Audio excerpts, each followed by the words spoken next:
अपमान बेइज्जती कभी ना कभी तेरी कभी ना हुई होगी ना। किसी ने कहा होगा अबे उठ जा, कौन है बे तू, औकात क्या है तेरी, हिम्मत कैसी हुई तेरी इस तरह से बात करने की। अपने आप को कभी आईने में देखा है और आया यहाँ बोलने वाला।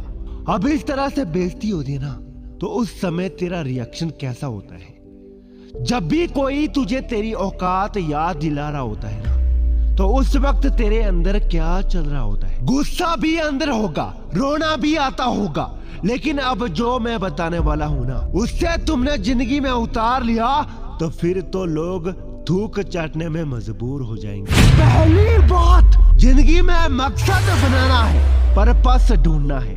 जिस तरह हर पटाखे में बारूद होता है, अब पटाखा ऐसा रखा होगा तो फटेगा नहीं, उसे चाहिए कि कोई उसकी बत्ती में आग लगाए, एक जिंदगी उसे मिल जाए, बस फिर वो फटेगा, ऐसे फटेगा कि सबके कान सुन हो जाएगी। तू भी उस पटाखे की तरह है। हम सब के अंदर वो बारूद, वो आग, वो जोश हमारे अंदर है, वो सोच भी नहीं सकते। लेकिन जब तक वो जिंदगी, वो आग नहीं लगेगी तब तक वो सारी चीजें मर जाएंगी, कुछ काम नहीं आएगा। अब सवाल आता है ये चिंगारी क्या है। जिस इंसान को अपनी चिंगारी मिल जाए ना समझो उसकी जिंदगी बदल गई। आलस क्या है वो तुम भी भूल जाएंगे अगर तुझे चिंगारी मिल गई। एक और एक्सप्लेन से समझाऊंगा। दूध जो तुम गैस में रख दो, आग मिलेगी, वो उबलता हुआ शुरू हो जाएगा। आग नहीं मिलेगी, वो ऐसा का ऐसा रह जाएगा, सड़ जाएगा। इसीलिए तेरी जिंदगी में भी अगर चिंगारी नहीं है,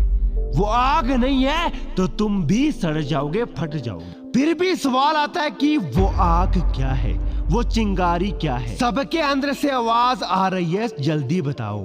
वो चिंगारी, वो आग ही पर्पस, लाइफ का पर्पस, जिंदगी का उद्देश्य। अगर मैं तुम सबसे 10 लोगों से पूछ के तुम्हारी लाइफ का पर्पस क्या है तो 9 लोग कहेंगे। बहुत के पास तो जवाब ही नहीं होगा। यही वही लोग हैं जिनका होना या ना होना बराबर है। ये लोग जितना भी प्रेशर डालो, एनर्जी उनके अंदर से भी नहीं निकल पाएंगे। तो उठ और दौड़ अपने मंजिल के लिए जब तक हासिल नहीं हो जाती और लोग तलबे चटने पर मजबूर ना हो जाए। दूसरी बात, अपने फील्ड का बादशाह बन।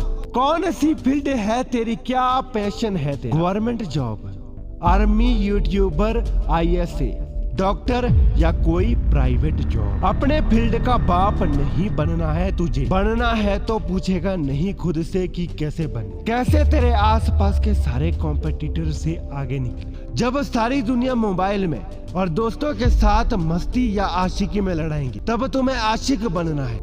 अपने पैशंस का यही तुम्हारी दुनिया होनी चाहिए। इसे पूरा करने के लिए हर कीमत को चुकाने के लिए टाइमर रहना है। तब तुम्हें आशिकी बनना है अपने पैशंस का, यही तुम्हारी दुनिया होनी चाहिए। इसे पूरे करने के लिए हर कीमत को चुकाने के लिए तैयार रहना है। अगर तेरे अंदर भी कुछ बड़ा करने की बवाल उठ रहा है ना तो इसको अपने फील्ड में मोटिवेशन की तरह उतार के देख। अगर दुनिया के हर एक जैसे फील्ड में काम करना चाहोगी तो तू कामयाब तो जरूर होगा, लेकिन अपने फील्ड का बाप नहीं बन सकता। क्योंकि विनर्स अपने एटीट्यूड से पहले अपने मेहनत और मेहनत से जाने जाते हैं। प्रॉब्लम सबसे झेली जाती है दोस्त, लेकिन उन समस्या का मौका है बदलना ही तेरा काम है। तीसरा काम, लोगों की जिंदगी से जाने दो। तुम्हारी जिंदगी से जो जाना चाहता है ना तू खुशी खुशी जाने दे। जिस पल किसी ने तुझे छोड़ने का इरादा बना ही दिया है ना, तेरे खिलाफ जाने का इरादा बना ही लिया ना, तो हर पल से उनको उसके रास्ते में जाने दो, आजाद कर दो।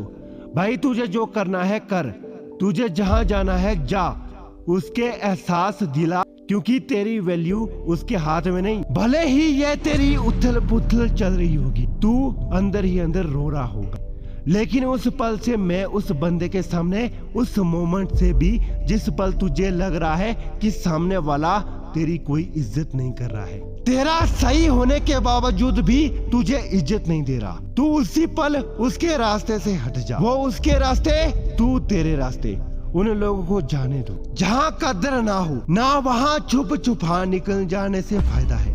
लोगों को अपनी जिंदगी से आजाद कर दो। उनको वैसा करना होगा वो करेंगे, उनको जहां जाना होगा जाएंगे। अपनी जिंदगी से आजाद कर दो। मानता हूँ कि वो सबको दिल से भूलना, दिल से डिलीट करना बहुत मुश्किल है, लेकिन अगर तेरे लिए वो इंसान इतना वैल्यूबल था और उनसे तुझे धोखा दिया तो उसके अपने मोबाइल से, दिमाग से, सोशल मीडिया से निकाल दो। कोशिश करो निकाल दो, जहाँ से भी निकाल सकते, हर जगह से हटा दो।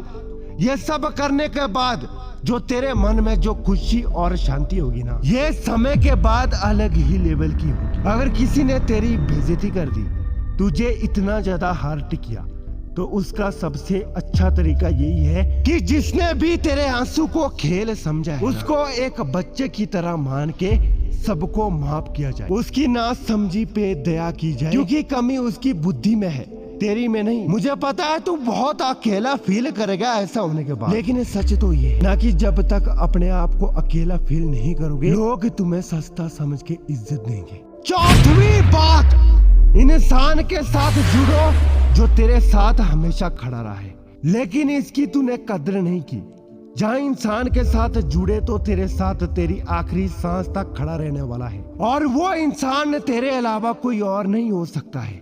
तू ही है एक इंसान जिसके साथ तू कांटेक्ट में हो गया, तू फिर तुझे किसी और के कांटेक्शन की जरूरत नहीं है। इतना टाइम दूसरे को देते हो वो अब खुद को दो, अपने आप को दो, खोजने का प्रयास करो, खुद के साथ चल। जो चीज दूसरों में नजर आता है ना, वो खुद में ढूंढना शुरू। अपनी लाइफ को एंजॉय कर, जो करना है कर अपने आप के लिए। इस बात को प्रूफ कर दे कि तुझे तेरे अलावा ज्यादा खुश और कोई नहीं रख सकता है। तू अकेला है, लेकिन बहुत सारी चीजें की इस दुनिया में अकेला ही होना पड़ता है। उनकी दुनिया में एकमात्र खूबी है, यही होता है कि वो इस दुनिया में अकेले होते हैं। जैसे चांद, जैसे सूरज, जैसे हिमालय, जैसे धरती, ये सब अकेले हैं। ये इस कुदरत का हिस्सा है, और तू भी इस कुदरत का हिस्सा है। तुझे भी उसने भी बनाया है जो इन सबको बनाया है। पांचवी बात, अपनी खोई हुई वैल्यू को पाने के लिए तुझे अपने आप को हमेशा से बाहर निकलना है। कोई जलन नहीं, कोई बदलने की भावना नहीं। अपने मन को शांत रख, शांत रखना सीख,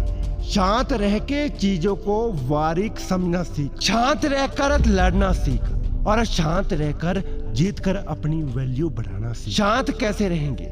जब खुद के बारे में अच्छा सोचोगे, खुद के इस बात में मानना सीखो कि किसी के वैल्यू कम करने से मुझे कोई फर्क नहीं पड़ता, क्योंकि मैं किसी के जजमेंट का मोहताज नहीं। मैं कोई सवाल नहीं हूँ जो लोग मुझे जज करेंगे, हल करेंगे। खुद को लूजर वाली फीलिंग में कभी लेके नहीं आना है। किसी से रिस्पेक्ट ना मिलने पर उसमें उसका घाटा नहीं है, तेरा कुछ नहीं जाता, क्योंकि तुझे पता है कि तू क्या है। तेरे को क्या पता है कि तेरे लेवल क्या है, तेरी आउटस्टैंडिंग क्या है, तेरी काबिलियत क्या है। छठवीं बात, री एंट्री। जिस इंसान ने तेरी बेइज्जती करी, जो तेरी तब वैल्यू नहीं समझता था जब तू कुछ भी नहीं था, तो दोबारा उसके लाइफ में नहीं जाना है। फिर से उसकी लाइफ में जाकर खुद की वैल्यू कम नहीं करना है, क्योंकि तुमने अपने आप को बदल लिया है। लेकिन वो बदला है कि नहीं बदला है, इसकी गारंटी तू नहीं ले सकता। उन बुरे दिन से सबक लेकर अपनी मेहनत के दम पर तू जहां खड़ा है, और फिर से वहीं गलती कर कर उसी फेज पर मत आ जाना। अगर तूने अपना नया रूप धारण कर लिया ना, नई इज्जत पाई नहीं ना, तो तुझे इस नए रूप में ही रहना है, नहीं तो लोग फिर से हल्के में लेना शुरू कर देंगे। तेरी वैल्यू अपने आप कम होना शुरू हो जाएगी। अब उसे पूरी तरह से भूल जाओ, वापस आने की कोशिश करो। उससे कहो कि भाई सॉरी, अब मेरी लाइफ से तुम्हारी कोई इज्जत नहीं है, वो जगह नहीं है जो पहले हुआ करती थी। अब मुझे कोई फर्क नहीं पड़ता, क्योंकि अब जगह मैंने अपने आप को दे दी है। क्योंकि अगर वही जगह वापस तुम्हें दूंगा तो तू फिर से वही सब करना शुरू कर देगा। तू आज तक करता आया है जो तू पहले करता था, लेकिन मैं तो मस्त हूँ, मस्त था और मस्त रहूंगा, और आगे भी मस्त करूंगा।